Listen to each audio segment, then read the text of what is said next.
Hello everyone. हमारा आज का रिवीजन का टॉपिक SA 320 एंड 402। 300 की सीरीज में हमने 300, 315, 330, 450 इन 4 स्टैंडर्ड्स को कवर अप किया था। देयर आफ्टर फिर हमने audit, strategy, planning, execution chapter number 2 को कवर अप किया और फिर chapter number 3 risk assessment and internal control को कवर अप किया। नाउ SA 300 की सीरीज में 2 स्टैंडर्ड हमारे बचे हुए हैं रिवीजन में, एक SA 320 और दूसरा SA 402। तो इन दोनों स्टैंडर्ड्स को आज हम रिवाइज करेंगे। SA 320 डील करता है मटेरियलिटी के कॉन्सेप्ट को, materiality in planning as well as performing and audit. Materiality basically है क्या? मटेरियलिटी एक सिग्निफिकेंट एस्पेक्ट को रिप्रेजेंट करता है। फाइनेंशियल स्टेटमेंट्स को बनाते वक्त अकाउंटिंग पॉलिसी जो हमें अकाउंटिंग पॉलिसी जो हमें फॉलो करनी होती है, उसकी सिलेक्शन में भी जब हम अकाउंटिंग स्टैंडर्ड 1 पढ़ते हैं तो 3 फैक्टर्स कंसीडर किए जाते हैं। एक प्रूडेंस, दूसरा सब्सटेंस ओवर फॉर्म और तीसरा मटेरियलिटी। तो मटेरियलिटी एक फंडामेंटल अकाउंटिंग प्रिंसिपल भी है और इसके साथ साथ ऑडिट में भी इसका एक बड़ा इंपॉर्टेंट रोल है। SA 320 कहता है कि ऑडिटर को मटेरियलिटी को कंसीडर करना है while preparing the plans, while performing the audit procedures, while evaluating the audit evidence, while drawing any conclusion and expressing the opinion. Now materiality basically है क्या? SA 320 ने डिफाइन किया। ऑडिट के reference में materiality auditor को consider करनी है as per the discussion that is being given by the related financial reporting framework. However, if financial reporting framework is silent as to the materiality, then there are certain fundamental principles which can be applied in the concept of materiality. And these fundamental principles includes like number 1, if any information that seems important for the users of financial statements, that information will be considered as material. If on the basis of any information जो financial statement के users हैं वो अपने economic decisions लेते हैं, then वो informations significant मानी जाएगी। मटेरियलिटी क्वांटिटेटिव टर्म्स में, क्वालिटेटिव टर्म्स में, दोनों में डिटरमाइन होती है। मटेरियलिटी फैक्ट्स एंड सर्कमस्टांसिस पर बेस्ड होती है। As a result the materiality for one person may differ from the materiality level from another person. As a auditor हमें मटेरियलिटी को डिटरमाइन करना है during the planning stage, performing stage, execution stage, सारी stages के ऊपर। Now अब जब हम मटेरियलिटी के लेवल को एस्टैब्लिश करते हैं तो कौन कौन से लेवल के ऊपर हमें मटेरियलिटी को एस्टैब्लिश करना होगा? Materiality is to be established at the level of financial statement as well as individual level of transactions, account balances, presentation as well as at the disclosures.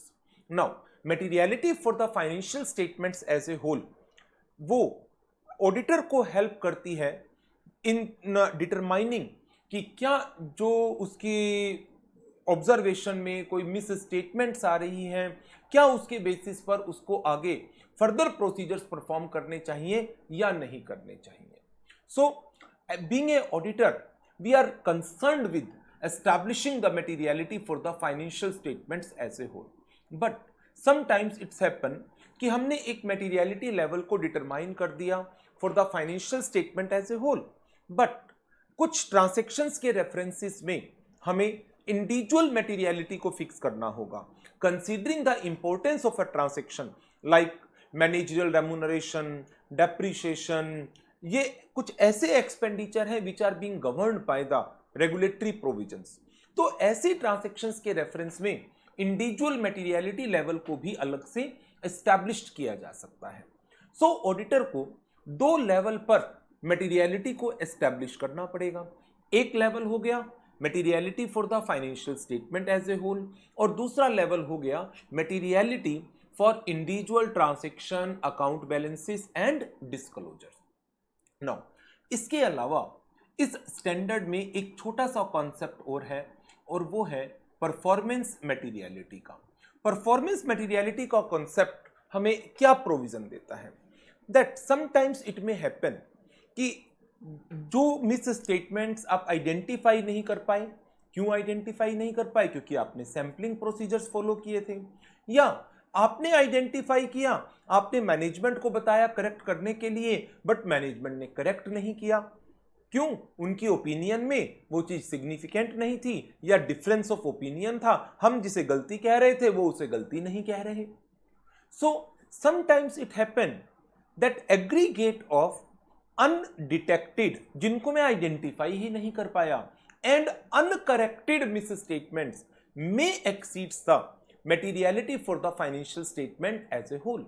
तो ऐसी सिचुएशन में कि मेरा रिस्क बढ़ जाता है कि छोटी छोटी गलतियां मिलकर बड़ी गलती बनती है, छोटी छोटी मिस स्टेटमेंट मिलकर materiality for the financial statement as a whole को कंसीडर कर सकती हैं, तो मेरा रिस्क बढ़ जाता है। तो ऐसी सिचुएशन में ऑडिटर मटेरियलिटी के नीचे एक लेवल को सेट कर देता है, जिसको हम परफॉर्मेंस मटेरियलिटी का नाम देते हैं। परफॉर्मेंस मटेरियलिटी जब हमने SA 530 में टॉलरेबल मिस स्टेटमेंट पढ़ा था, उसके अंदर भी हमने इस वर्ड को डिस्कस किया था। नाउ अब इसके बाद ऑडिटर ने मटेरियलिटी एस्टैब्लिश कर ली for the financial statement as a whole. Auditor ने मटेरियलिटी एस्टैब्लिश की for individual transactions, account balance, presentation and disclosure. Auditor ने परफॉर्मेंस मटेरियलिटी को एस्टैब्लिश किया, ये चीजें उसने एस्टैब्लिश कर ली और इसने ऑडिटर ने इनको अपने वर्किंग पेपर में डॉक्यूमेंट भी कर लिया। क्या ऐसी कोई पॉसिबिलिटी है कि during the course of audit जैसे जैसे ऑडिटर की नॉलेज में एडिशनल इंफॉर्मेशंस आती जाएंगी, नए ऑडिट एविडेंसेस कलेक्ट होते चले जाएं, auditor is required to reconsider the materiality level? वो सोच सकता है क्या कि मैंने जो इनिशियल स्टेज में मटेरियलिटी लेवल को एस्टैब्लिश किया था, वो materiality level they needs to be revised, they needs to be reconsidered? Yes, based upon the changed circumstances, based upon the unexpected events, based upon the audit evidences collected by the based upon the audit evidences collected by the auditor during the course of auditor. तो auditor may consider the revision of materiality levels. तो यदि ऐसा है तो क्या auditor materiality level को change कर सकता है? डेफिनेटली हाँ, इसमें कोई इश्यू ही नहीं है, ऑडिटर मटेरियलिटी लेवल को चेंज कर सकता है। क्या कारण थे जिनके कारण मटेरियलिटी लेवल को चेंज करना पड़ा, और क्या नए मटेरियलिटी लेवल ऑडिटर ने एस्टैब्लिश किए हैं, क्या नई परफॉर्मेंस मटेरियलिटी ऑडिटर ने एस्टैब्लिश की है, इन सबको डॉक्यूमेंट करना जरूरी है। यही सब बातें हैं जो SA 320 ने हमें बता रखी है। चलिए अब इसके कॉन्सेप्ट को क्लास नोट्स में से डिस्कस कर लेते हैं।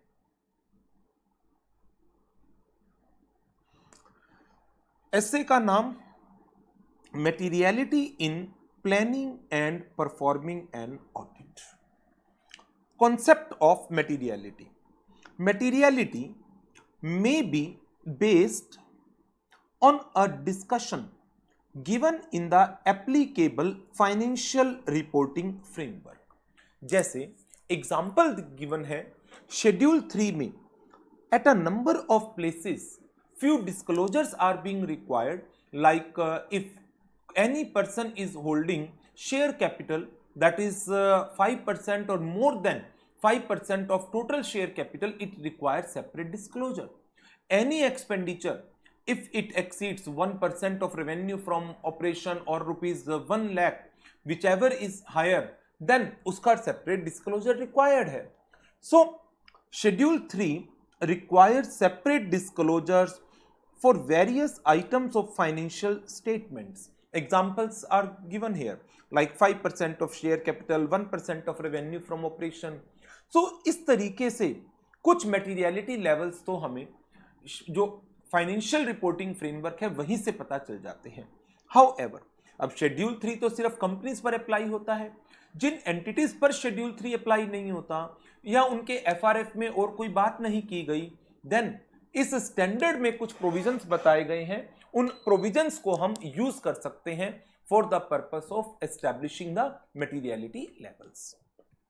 क्या क्या है वो प्रोविजन देखिए जरा। अब in case financial reporting framework does not provide a reference to the materiality, following considerations may be applied. Number one, any misstatement, including omission, it will be considered as material. कब? When it can affect the economic decision of the user of the financial statement. Materiality, it is a subject of professional judgment, and क्योंकि professional judgment है, and hence it may differ from one person to another person. Materiality depends upon the surrounding circumstances, and hence it needs to be considered individually as well as in the aggregate. और aggregate के concept के कारण performance materiality ये word हमारे सामने आता है. Auditor should apply the materiality throughout the audit. That means planning, performing as well as at the conclusion stage also. But यहां पर दो ही वर्ड यूज किए गए, एक प्लानिंग और दूसरा परफॉर्मिंग. क्यों? क्योंकि स्टैंडर्ड के नाम में भी यही दो वर्ड थे, एक प्लानिंग और दूसरा परफॉर्मिंग. नाउ अब इसके बाद आगे बढ़ते हैं. फिर इसमें पॉइंट दिए गए हैं कि during the planning stage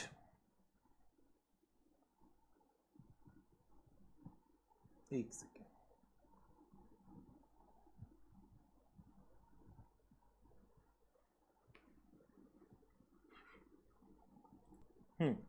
during the planning stage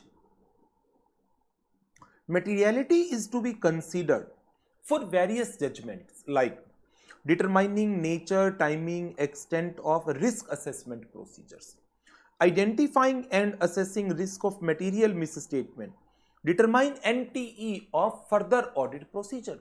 तो प्लानिंग स्टेज में डिफरेंट जजमेंट्स को लेने के लिए भी हमें मटेरियलिटी का सहारा लेना पड़ेगा. तो ये कुछ बेसिक कंसिडरेशंस बताए गए हैं कि यदि फाइनेंशियल रिपोर्टिंग फ्रेमवर्क कोई इंफॉर्मेशन आपको नहीं देता है as to the materiality, then these considerations may be used for establishing the materiality, for establishing the performance materiality. Now अब बात कर लेते हैं परफॉर्मेंस मटेरियलिटी. इस वर्ड का क्या मीनिंग है? जो वर्ड परफॉर्मेंस मटेरियलिटी है, it is an amount that is set by the auditor at less than materiality for the financial statement as a whole. किस ऑब्जेक्टिव के साथ?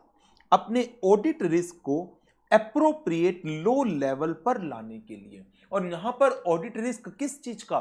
दैट एग्रीगेट ऑफ दो वर्ड, एक अनकरेक्टेड मींस जो मैंने find out तो की बट मैनेजमेंट ने करेक्ट नहीं की, दूसरी जिनको मैं अपने प्रोसीजर्स के थ्रू डिटेक्ट ही नहीं कर पाया.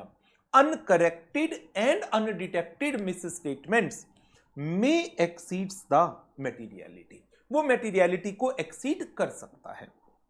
एग्जाम्पल भी मैंने यहां पर दिया है इसके रेफरेंस में कि ऑडिटर ने रेवेन्यू एक्सपेंसेस की मटेरियलिटी फिक्स की 2.5 lakh. During the vouching it was observed that some misstatements exist in the sample in the range of rupees 5,000 to 30,000. अब कुछ गलतियां मिल रही हैं उसको 5,000, 30,000. अब ये सारी गलतियां यदि आप देखें तो 2.5 लाख से नीचे हैं, तो मैं इन मिस्टेक्स को इमैटेरियल मानकर छोड़ दूंगा. बट देयर आर चांसेस कि इन मिस्टेक्स का एग्रीगेट अमाउंट मिलकर 2.5 लाख को क्रॉस कर सकता है. As a result auditor was of the view कि यदि aggregate of undetected and uncorrected misstatements में एक्सीड 2.5 लाख, तो in such situation a need may arise to determine the performance materiality which may be fixed at an amount on judgement of auditor, may be 10,000, 12,000, 15,000, 20,000, 25,000, जो आपको अपनी judgement के हिसाब से ठीक लगता है. जैसे मैंने यहां एग्जांपल दे दिया 20,000 का. सो नाउ अब क्या होगा? 20,000 रुपए की कोई भी गलती होगी मैं उसको इग्नोर नहीं करूंगा, मैं उसको कंसीडर करूंगा और फिर इनको मैं करेक्ट कराऊंगा.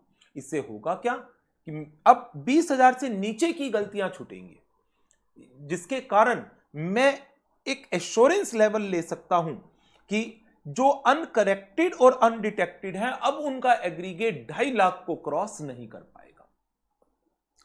Auditors consideration as to the materiality, auditor को मटेरियलिटी एस्टैब्लिश करनी है number 1 for the financial statement as a whole. यदि जरूरत महसूस होती है तो auditor may establish the materiality for individual transactions, account balances and disclosure items. If required on the basis of specific circumstances, auditor may establish the materiality for individual transactions, account balances and the disclosures. And at the same time, if required, auditor may also determine the need for establishing the performance materiality. So 3 level के ऊपर 3 materiality auditor ने establish की है। Number 1, materiality for the financial statements as a whole. Number 2, materiality for individual transactions, account balances and disclosures. And number 3, performance materiality. और इसके बाद फिर आगे बात आ जाती है, क्या ऑडिटर इन materiality levels को चेंज कर सकता है? Definitely yes. यदि ऑडिटर को during the course of audit ऐसा लगता है कि मटेरियलिटी लेवल्स जो इनिशियल स्टेजेस में एस्टैब्लिश्ड किए गए थे उनको चेंज करने की कोई रिक्वायरमेंट है, auditor may revise it based on the observation during the audit. Auditor may consider the revision of materiality level, hence auditor may revise materiality for the financial statements as a whole, materiality for individual transaction, account balances and disclosures, as well as the performance materiality. क्या जो materiality auditor ने initial stages में determine किए and later on during the course of audit उसने इन levels को revise किया, क्या इन सबको डॉक्यूमेंट करना जरूरी है? Yes, documentation. Auditor shall document the following. Number 1, materiality for the financial statements as a whole, materiality for individual transactions, account balances and the disclosures, performance materiality and revision in the materiality levels. Now, ये तो हो गई documentation की बात। अब इसमें एक और इंपॉर्टेंट टॉपिक है जिसको आपको लर्न करना पड़ेगा, factors affecting setting of benchmark. Benchmark क्या है? बेंचमार्क वो पैरामीटर है जिसके अगेंस्ट आप किसी चीज को इवैल्यूएट करते हैं। लाइक जब आपने मटेरियलिटी फिक्स करनी है, वो मटेरियलिटी आपका परसेंटेज बेस पर कोई क्राइटेरिया आप फिक्स करेंगे या कोई अमाउंट सेट करेंगे, तो वो जो बेंचमार्क है वो परसेंटेज होगा या अमाउंट होगा। परसेंटेज है तो कितनी परसेंटेज, अमाउंट है तो कितना अमाउंट। तो उस बेंचमार्क को, चाहे वो बेंचमार्क आपका परसेंटेज हो या बेंचमार्क आपका कोई अमाउंट हो, वट एवर इट इज, इन चीजों को बेंचमार्क को सेट करते वक्त कि मुझे 1% रखना है, 2% रखना है, 5% रखना है, अमाउंट मुझे 2 लाख रखना है, 4 लाख रखना है, 6 लाख रखना है, 5 लाख रखना है, क्या अमाउंट, क्या बेंचमार्क मुझे सेट करना है? Whether benchmark is a percentage, whether benchmark is a amount, but इसको सेट करते वक्त आपको किन किन चीजों को ध्यान में रखना चाहिए? फाइनेंशियल स्टेटमेंट्स के एलिमेंट्स, कौन सी आइटम्स हैं जिनके ऊपर फाइनेंशियल स्टेटमेंट के यूजर्स का सबसे ज्यादा फोकस रहता है? Nature of the entity, entity अपनी लाइफ साइकिल में कहां पर है? इंडस्ट्री एंड इकोनॉमिक एनवायरनमेंट जिसमें एंटिटी ऑपरेट करती है, एंटिटी का ownership structure and the financing structure and volatility of the benchmark. These are the 5 factors which needs to be considered while setting the benchmarks. याद करने हैं आपको। Number 1, elements of the financial statement. Number 2, items on which the users attention is generally focused, nature of entity, industry and economic environment in which the entity operates. Number 4, relative volatility of the benchmark. Number 5, entity की ownership and the way in which the entity is being financed. Now, अब बात करते हैं इस standard के questions की। इस standard का पहला क्वेश्चन मेरे पास है जो नवंबर 2013 में 4 मार्क्स का आया है और अगस्त 18 के एक मॉक टेस्ट पेपर में डाला गया था। Mister x was appointed as auditor of Messrs Easy Go Limited and intends to apply the concept of materiality for the financial statement as a whole.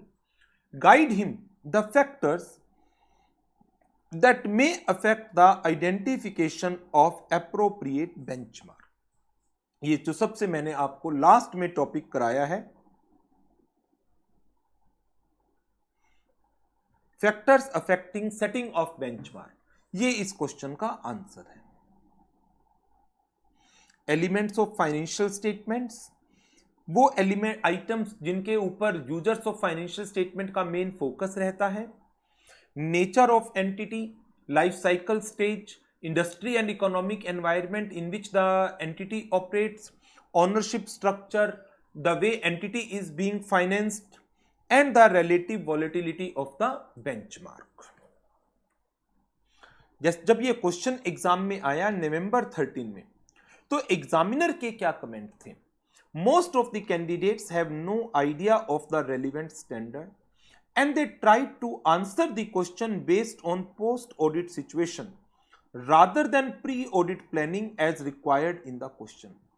Instead of discussing the factors affecting the identification of appropriate benchmark, candidate discussed about the concept of materiality, its uses and importance of this concept for the audit. Next, ये question 2 बार exam में आया है, मई 15 में और मई 18 में।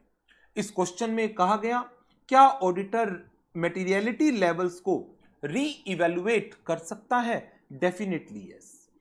इसके अंदर आपका आंसर आ जाएगा री एस्टैब्लिश या redetermination of the materiality levels.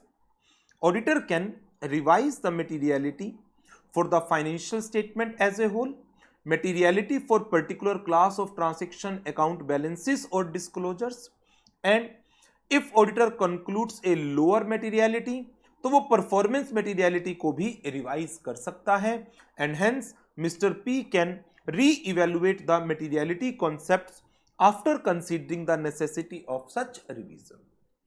Examiner का view, many candidates erred by writing answer based on SA 330। 2 ही क्वेश्चन है जो इस स्टैंडर्ड से आए हुए हैं, that is revision of materiality level और दूसरा क्वेश्चन है factors affecting the setting of benchmarks. चलिए अब बढ़ते हैं नेक्स्ट स्टैंडर्ड के ऊपर और हमारा नेक्स्ट स्टैंडर्ड है 402।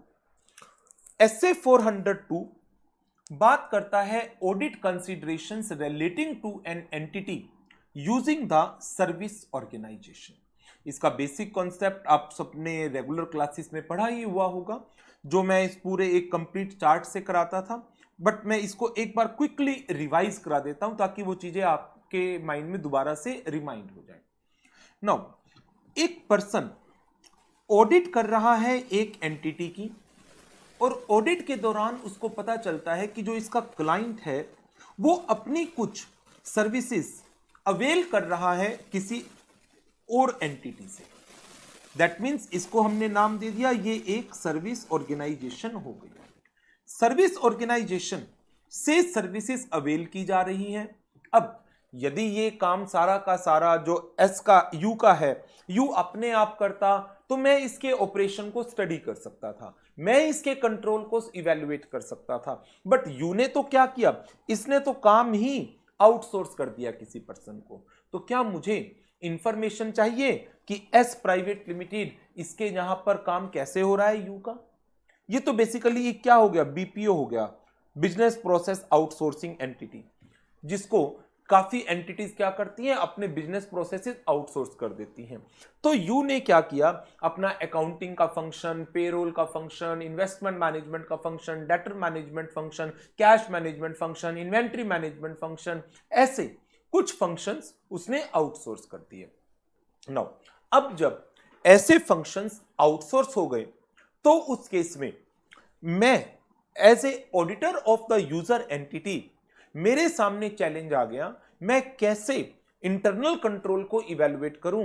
रीजन, इंटरनल कंट्रोल तो यू का है ही नहीं, रादर किसका है, एस का है अब तो। क्यों? क्योंकि ट्रांजैक्शन को प्रोसेस कौन कर रहा है, एस कर रहा है। मैं उन कंट्रोल को तो देख सकता हूं जो यू एक्सरसाइज कर रहा है एस के ऊपर। यू भी तो कुछ कंट्रोल एक्सरसाइज कर रहा होगा ना एस के ऊपर। यू अपना डाटा दे रहा है एस को, तो यू कंट्रोल एक्सरसाइज करेगा एस के ऊपर। लेकिन एस वहां पर प्रोसेसिंग के कंट्रोल क्या है, कंट्रोल ऑब्जेक्टिव क्या है, उनके बारे में मुझे कुछ नहीं पता। तो जैसे एस यू को सर्विस दे रहा है, तो एस U1 को, U2 को, U3 को, U5 को, इसके बड़े सारे क्लाइंट होंगे। जैसे मैं यू का ऑडिटर हूं, मैं कंसर्न्ड हूं, इसी तरह से बाकी जो क्लाइंट्स हैं सर्विस ऑर्गेनाइजेशन के, उन क्लाइंट के ऑडिटर को भी तो जानकारी चाहिए होगी ना सर्विस ऑर्गेनाइजेशन के कंट्रोल की। तो इसके लिए सारे क्लाइंट्स सर्विस ऑर्गेनाइजेशन पर प्रेशर डालते हैं कि आप हमने इंटरनल कंट्रोल बताइए अपना। तो इसके रेफरेंस में जो यहां की मैनेजमेंट है, इसके ऊपर एक रिपोर्ट बना देती है, report on description and design of control at service organisation. जो कंट्रोल एक पर्टिकुलर डेट को एग्जिस्ट करते थे, उन कंट्रोल्स के डिस्क्रिप्शन एंड डिजाइन के ऊपर सर्विस ऑर्गेनाइजेशन की मैनेजमेंट ने एक रिपोर्ट बना दी और उसके ऊपर सर्विस ऑर्गेनाइजेशन ने अपने ऑडिटर से एक ओपिनियन भी ले ली कि हां, ये कंट्रोल का जो डिस्क्रिप्शन हमने आपको दिया, डिजाइनिंग जो हमने बताई, जो हमारे कंट्रोल हैं, कंट्रोल ऑब्जेक्टिव्स हैं, ये एग्जिस्ट करते हैं इस पर्टिकुलर डेट को। ठीक है, सर्विस ऑडिटर ने इसके ऊपर अपनी ओपिनियन भी दे दी। बट हो सकता है इनमें से कुछ क्लाइंट कहें कि आप एक पर्टिकुलर डेट पर हमारी ट्रांजैक्शन को थोड़ी प्रोसेस कर रहे हो, थ्रू आउट द ईयर करते हो, तो मुझे तो पूरे साल के कंट्रोल बताओ आप अपने। और आपने मुझे डिस्क्रिप्शन डिजाइन बताया, क्या ये कंट्रोल इफेक्टिव भी है या नहीं है वो बताओ। ठीक है, फिर सर्विस ऑर्गेनाइजेशन एक दूसरी रिपोर्ट बना सकती है, report on description, design as well as operating effectiveness of control at the service organization for a specific period। Date word नहीं है, पीरियड। और फिर इसके ऊपर ओपिनियन ले ले सर्विस ऑडिटर से, opinion of service auditor on description, control objective, related control and operating effectiveness of control. जो रिपोर्ट एक पर्टिकुलर डेट के लिए बनाई गई और सिर्फ डिस्क्रिप्शन एंड डिजाइन पर बेस्ड है, उसको टाइप 1 रिपोर्ट का नाम देते हैं। लेकिन जो रिपोर्ट एक पीरियड के लिए बनाई गई और उसमें डिस्क्रिप्शन, डिजाइन के साथ साथ ऑपरेटिंग इफेक्टिवनेस को भी कवर अप किया गया है, उसको टाइप 2 रिपोर्ट का नाम देते हैं।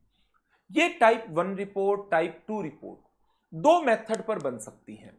एक होता है इंक्लूसिव मेथड और एक होता है carve out method. Inclusive method का क्या मतलब है, जैसे यू ने काम एस को दिया, एस भी इस काम को फर्दर आउटसोर्स कर देती है कुछ पार्ट, तो ये हो गई एक सब सर्विस ऑर्गेनाइजेशन, सब सर्विस। तो जितने भी क्लाइंट्स हैं, चाहे वो यू है, U1, U2, U3, U4, U5, जितने भी यूजर्स हैं, वो सब सर्विस के कंट्रोल पर भी रिपोर्ट चाहते हैं। तो हो सकता है सर्विस ऑर्गेनाइजेशन के ऑडिटर को ही कह दिया जाए कि आप सब सर्विस के कंट्रोल को भी अपनी ही रिपोर्ट में इंक्लूड कर लेना। तो यदि सर्विस ऑर्गेनाइजेशन के ऑडिटर ने अपनी टाइप 1, टाइप 2 रिपोर्ट में सब सर्विस ऑर्गेनाइजेशन के कंट्रोल्स को भी कवर किया है, तो हम कहेंगे ये टाइप 1 रिपोर्ट इंक्लूसिव मेथड पर बनाई गई है। लेकिन यदि सब सर्विस ने सर्विस ऑडिटर को अलाउ नहीं किया, इन दैट केस फिर सर्विस ऑडिटर सिर्फ और सिर्फ सर्विस ऑर्गेनाइजेशन के कंट्रोल्स पर अपनी रिपोर्ट बनाएगा और फिर हम कहेंगे रिपोर्ट बनाई गई है कार्व आउट मेथड पर, जिसमें सब सर्विस ऑर्गेनाइजेशन के कंट्रोल्स को इंक्लूड नहीं किया गया। ऐसी सिचुएशन में फिर सब सर्विस अपने ऑडिटर से रिपोर्ट बनवाएगी, अलग से अपने ऑडिटर से रिपोर्ट बनवाएगी। अब क्योंकि ये रिपोर्ट किस पर बन रही है, इंटरनल कंट्रोल्स के ऊपर, तो इसकी वर्किंग ऑडिटिंग स्टैंडर्ड में कवर नहीं होती, रादर किस में कवर होती है, स्टैंडर्ड ऑन एश्योरेंस एंगेजमेंट में। तो जो ऑडिटर इंटरनल कंट्रोल की इवैल्यूएशन करके उसकी ऑपरेटिंग इफेक्टिवनेस पर रिपोर्ट देगा, उसका स्टैंडर्ड है SAE 3402, जिसका नाम है assurance reports on controls at the service organisation. ये स्टैंडर्ड हमारे सिलेबस में नहीं है 3402। बात करते हैं अब मेन स्टैंडर्ड की SA 402 की। तो मैं ऑडिटर हूं किसका, यू लिमिटेड नाम की कंपनी का। यू लिमिटेड क्या करती है, सर्विस ऑर्गेनाइजेशन से सर्विसेज अवेल करती है। अब मेरे को किन किन चीजों की जानकारी चाहिए, I am concerned with how the data of U Limited is being processed by service organisation. U Limited के डाटा पर मुझे ओपिनियन देनी है, तो उसका डाटा प्रोसेस कौन कर रहा है, service organisation. How the data of U Limited is being processed by the service organization. What are the internal controls that are being exercised by the service organization so as to maintain integrity of client's data? Controls जो user entity exercise कर रही है किस पर, service organisation पर। एक control तो वो जो कंट्रोल सर्विस ऑर्गेनाइजेशन एक्सरसाइज कर रही है in processing of clients data. दूसरा कंट्रोल जो मेरा क्लाइंट मतलब यूजर एंटिटी वो एक्सरसाइज कर रही है किसके ऊपर, सर्विस ऑर्गेनाइजेशन के ऊपर। तो as a auditor I am concern with to control. Number 1, controls that are exercised by user entity over the service organisation. Number 2, controls that are being exercised by service organisation while processing the user entity data. इसके लिए अब कौन सा standard हमें guide करता है, इसके लिए SA 402 हमें गाइड करता है। तो अब 402 स्टार्ट करते हैं उसकी revision. Applicability of SA 402 and SAE 3402। SA 402 apply when user auditor is auditing the financial statements of an entity which avails the services from a service organization, whereas SAE 3402 ये apply होगा जब एक service organisation अपने auditor को engage करती है to report on controls at the service organisation. SAE 3402 apply when service organization engages the auditor to issue an assurance report on controls at the service organisation. ये standard हमारे syllabus में as such नहीं है। No, ये सबसे important topic है इसका। Matters on which user auditors requires the understanding. User auditor को किन किन चीजों की अंडरस्टैंडिंग जरूरत है। नंबर 1, सर्विस ऑर्गेनाइजेशन क्या सर्विसेज प्रोवाइड करती है यूजर एंटिटी को। नंबर 2, इन सर्विसेज की सिग्निफिकेंस क्या है यूजर एंटिटी के रेफरेंस में। कैसे कौन सी ट्रांजैक्शंस यूजर एंटिटी प्रोसेस करवाता है सर्विस ऑर्गेनाइजेशन से। यूजर एंटिटी और सर्विस ऑर्गेनाइजेशन के बीच में रिलेशनशिप क्या है। यूजर एंटिटी जिन एक्टिविटीज को खुद कर रहा है, कुछ एक्टिविटीज वो किससे करवा रहा है, सर्विस ऑर्गेनाइजेशन से। उन एक्टिविटीज के बीच में आपस में क्या कोई रिलेशन है। And last one, what are the contractual terms for the activities that are being undertaken by the service organization. So 6 points है जिनकी understanding is required. Number 1, nature of services provided by the service organization. Number 2, significance of service. Number 3, nature and materiality of the transactions processed by service organization. Number 4 nature of relationship, number 5 degree of interaction, number 6 contractual terms. ये 6 words हैं जो बहुत बहुत important word हैं। चलिए आगे बढ़ते हैं। यूजर ऑडिटर को किन किन बातों को कंसीडर करना है? User auditor shall evaluate the design and implementation of relevant controls। अब 2 कंट्रोल थे, एक कंट्रोल वो जो यूजर एंटिटी सर्विस ऑर्गेनाइजेशन पर एक्सरसाइज कर रही है, दूसरा कंट्रोल वो जो सर्विस ऑर्गेनाइजेशन एक्सरसाइज कर रही है over the processing of clients data. तो मुझे देखना है यूजर एंटिटी ने सर्विस ऑर्गेनाइजेशन के ऊपर क्या कंट्रोल्स एक्सरसाइज करे हैं। ऑडिटर शैल डिटरमाइन, क्या उसको एक सफिशिएंट अंडरस्टैंडिंग हो गई है nature and significance of the services provided by the service organisation and their effect on the user entity internal control, ताकि ऑडिटर अपना रिस्क ऑफ मटेरियल मिसस्टेटमेंट को आइडेंटिफाई एंड असेस कर सके। यदि अंडरस्टैंडिंग हो गई बहुत अच्छी बात है, नहीं हुई देन यूजर ऑडिटर में perform any of this procedure. वो सर्विस ऑर्गेनाइजेशन से टाइप 1 या टाइप 2 रिपोर्ट की डिमांड कर सकता है, वो सर्विस ऑर्गेनाइजेशन विजिट कर सकता है इफ परमिटेड, वो सर्विस ऑर्गेनाइजेशन के स्टाफ से कांटेक्ट कर सकता है इफ पॉसिबल, और वो सर्विस ऑर्गेनाइजेशन के ऑडिटर की मदद ले सकता है for the purpose of evaluating internal controls at the service organisation.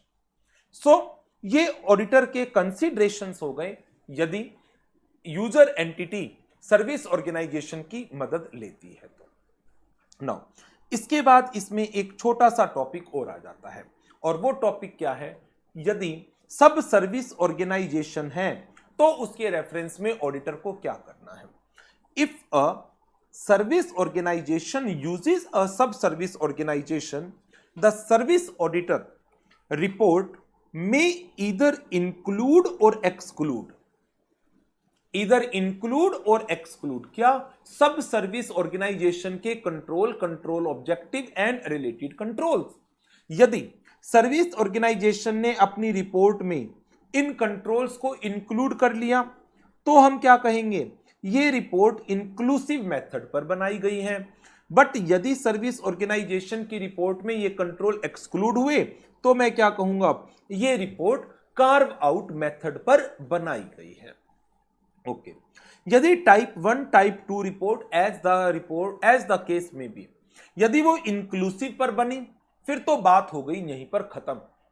लेकिन यदि टाइप 1 टाइप 2 रिपोर्ट में सब सर्विस ऑर्गेनाइजेशन के कंट्रोल को एक्सक्लूड किया गया देन यूजर एंटिटी के ऑडिटर को अंडरस्टैंडिंग लेनी पड़ेगी उन सब बातों की जो वो सर्विस ऑर्गेनाइजेशन के रेफरेंस में लेता था। इसका मतलब nature of services, significance of services, nature and materiality of transaction process, nature of relationship, degree of interaction and the contractual terms, ये 6 points. If the type 1 and type 2 report excludes the controls at a sub-service organization and the services provided by the sub-service organization, they are relevant to the audit of the user entity's financial statements. The user auditor is required to apply the requirements of this essay in respect of sub-service organization. Nature and extent of the work to be performed by the user entity regarding the services provided by sub service organization would depend करेगा nature and significance of the services to the user entity by the sub service organization. So इसके question भी आया हुआ है, एक बार मैं question दिखाता हूं आपको। SA 402 ये रहा, May 15 में क्वेश्चन आया हुआ है। When a sub-service organization performs the services for a service organization, there are 2 alternative method, inclusive और दूसरा carve out. Service organization determines which method will be used. Yes, service auditor include करेगा या नहीं करेगा। As a user auditor आपको क्या information लेनी है about the controls at a service organisation, वही मुझे तो जानकारी चाहिए design and implementation of control की। और इसके लिए वही 6 point, nature of services, significance of services, nature and materiality of transaction process, nature of relationship, degree of interaction, and last one degree of interaction। और उसके बाद लास्ट पॉइंट था हमारा रिलेशनशिप का भी हो गया आई थिंक सारे हो गए, कोई रह गया एक आई थिंक स्किप हो रहा है माइंड से, एक पॉइंट और था ना इसमें, contractual terms, sorry contractual terms, इन सब की अंडरस्टैंडिंग लेनी पड़ेगी।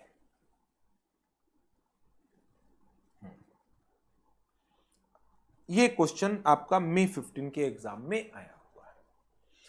So this is all about SA 320 and SA 402। तो अब इनको अच्छी तरह से लर्न करिएगा, इनके क्वेश्चंस की प्रैक्टिस करना, और नेक्स्ट लेक्चर में हम 510 एंड 710 ये 2 स्टैंडर्ड कवर अप करेंगे और फिर उसके बाद आगे के टॉपिक पर चलेंगे। तो आज के सेशन में इतना ही। Good bye, take care.